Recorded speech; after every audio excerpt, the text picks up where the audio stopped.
हिंदी कहानी चोर और राजा। राजस्थानी लोक कथा। चोर और राजा। किसी जमाने में एक चोर था। वह बड़ा ही चतुर था। लोगों का कहना था कि वह आदमी की आंखों का काजल तक उड़ा सकता था।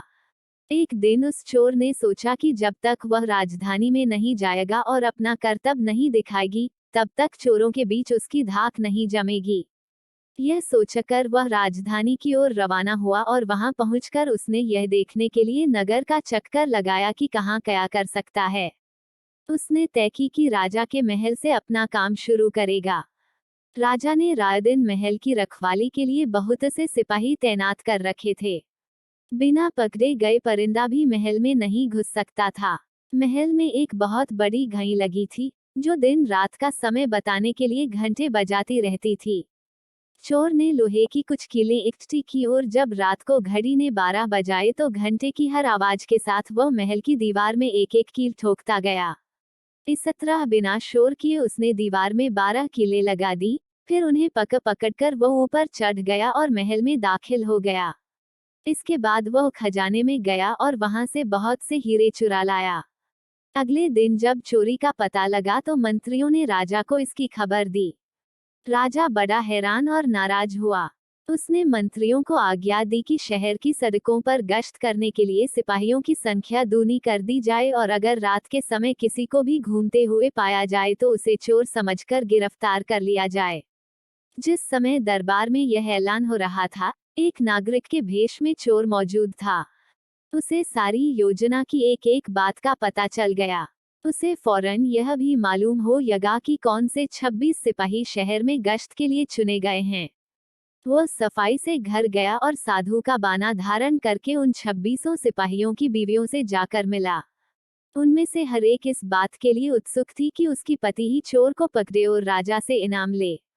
एक एक करके चोर उन सब के पास गया और उनके हाथ देख देख कर बताया कि वह रात उसके लिए बड़ी शुभ है। उस पति की पोशाक में चोर उसके घर आएगा, लेकिन देखो, चोर की अपने घर के अंदर मत आने देना, नहीं तो वह तुम्हें दबा लेगा। घर के सारे दरवाजे बंद कर लेना और भले ही वो पति की आवाज में बोलता सुनाई दे, उसके ऊपर जलता कोयला फेंकना।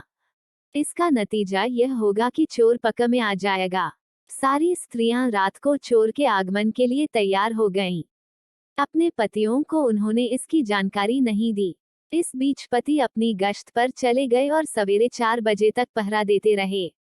हालांकि अभी अंधेरा था, लेकिन उन्हें उस समय तक इधर उधर कोई भी दिखाई नहीं दिया तो उन्होंने सोचा कि उस रात को चोर नहीं आएगा। यह सोचकर उन्होंने अपने घर चले जाने का फैसला किया।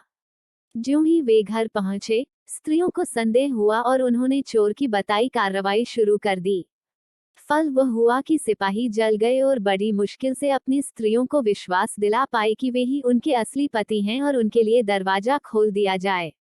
सारे पतियों के जल जाने के कारण उन्हें अस्पताल ले जाया गया। दूसरे दिन राजा दरबार में आया तो उसे सारा हाल सुनाया गया। सुनकर राजा बहुत चिंतित हुआ और उसने कोतवाल को आदेश दिया कि वह स्वयं जाकर चोर पकड़े। उस रात कोतवाल ने तैयार होकर शहर का पहरा देना शुरू किया। जब वह एक गली में जा रहा था, चोर ने जवाब दिया, मैं चोर हूँ। कोतवाल समझा कि लड़की उसके साथ मजाक कर रही है। उसने कहा, मजाक छोड़ो और अगर तुम चोर हो तो मेरे साथ आओ। मैं तुम्हें काठ में डाल दूंगा। चोर बोला, ठीक है, इससे मेरा क्या बिगड़ेगा। और वह कोतवाल के साथ काठ डालने की जगह पर पहुंचा। वहां जाकर चोर ने कहा, कोतवाल साहब, इस काठ को आप इस्तेमाल कैसे किया करते हैं, मेहरबानी करके मुझे समझा दीजिए। कोतवाल ने कहा, तुम्हारा क्या भरोसा, मैं तुम्हें बताऊं और तुम भाग जाओ तो। चोर बोला, आपके बिना कहे मैंने अपने को आपके हवाले कर दिया है, मैं भाग क्यों जाऊंगा। कोतवाल उसे यह दिखाने के लिए राजी हो गया कि काठ कैसे डाला जाता है। ज्यों ही उसने अपने हाथ पैर उसमें डाले कि चोर ने झट चाबी घुमाकर काठ का ताला बंद कर दिया और कोतवाल को राम राम करके चल दिया। जाड़े की रात थी। दिन निकलते निकलते कोतवाल मारे सर्दी के अधमरा हो गया। सवेरे जब सिपाही बाहर आने लगे तो उन्होंने देखा कि कोतवाल काठ में फंसे पड़े हैं। उन्होंने उनको उसमें से निकाला और अस्पताल ले गए। अगले दिन जब दरबार लगा तो राजा को रात का सारा किस्सा सुनाया गया। राजा इतना हैरान हुआ कि उसने उस रात चोर की निगरानी स्वयं करने का निश्चय किया। चोर उस समय दरबार में मौजूद था और सारी बातों को सुन रहा था।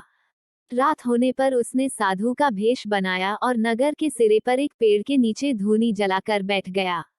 राजा ने गश्त शुरू की और 2 बार साधु के सामने से गुजरा। तीसरी बार जब वो उधर आया तो उसने साधु से पूछा कि क्या इधर से किसी अजनबी आदमी को जाते उसने देखा है। साधु ने जवाब दिया कि वह तो अपने ध्यान में लगा था, अगर उसके पास से कोई निकला भी होगा तो उसे पता नहीं। यदि आप चाहें तो मेरे पास बैठ जाए और देखते रहिए कि कोई आता जाता है या नहीं। यह सुनकर राजा के दिमाग में एक बात आई और उसने फौरन तय किया कि साधु उसकी पोशाक पहनकर शहर का चक्कर लगाए और वह साधु के कपड़े पहनकर वहां चोर की तलाश में बैठे।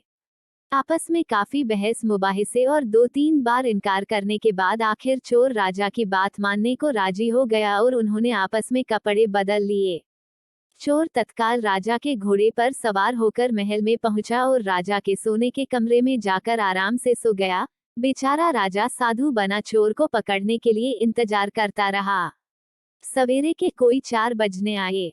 राजा ने देखा कि न तो साधु लौटा और कोई आदमी या चोर उस रास्ते से गुजरा, तो उसने महल में लौट जाने का निश्चय किया। लेकिन जब वो महल के फाटक पर पहुंचा तो संतरियों ने सोचा, राजा तो पहले ही आ चुका है, हो न हो यह चोर है जो राजा बनकर महल में घुसना चाहता है। उन्होंने राजा को पकड़ लिया और काल कोठरी में डाल दिया। राजा ने शोर मचाया, पर किसी ने भी उसकी बात न सुनी। दिन का उजाला होने पर काल कोठरी का पहरा देने वाले संतरी ने राजा का चेहरा पहचान लिया और मारे डर के थरथर कांपने लगा। वह राजा के पैरों पर गिर पड़ा। राजा ने सारे सिपाहियों को बुलाया और महल में गया। उधर चोर, जो रात भर राजा के रूप में महल में सोया था, सूरज की पहली किरण फूटते ही राजा की पोशाक में और उसी के घोड़े पर रफू चक्कर हो गया। अगले दिन जब राजा अपने दरबार में पहुंचा तो बहुत ही हतरश था। उसने ऐलान किया कि अगर चोर उसके सामने उपस्थित आ जाएगा तो उसे माफ कर दिया जाएगा और उसके खिलाफ कोई कार्रवाई नहीं की जाएगी, बल्कि उसकी चतुराई के लिए उसे इनाम भी मिलेगा। चोर वहां मौजूद था ही फौरन राजा के सामने आ गया और बोला, महाराज, मैं ही वह अपराधी हूँ। इसके सबूत में उसने राजा के महल से जो कुछ चुराया था वह सब सामने रख दिया, साथ ही राजा की पोशाक और उसका घोड़ा भी। राजा ने उसे गांव इनाम में दिए और वादा कराया कि वह आगे चोरी करना छोड़ देगा। इसके बाद से चोर खूब आनंद से रहने लगा।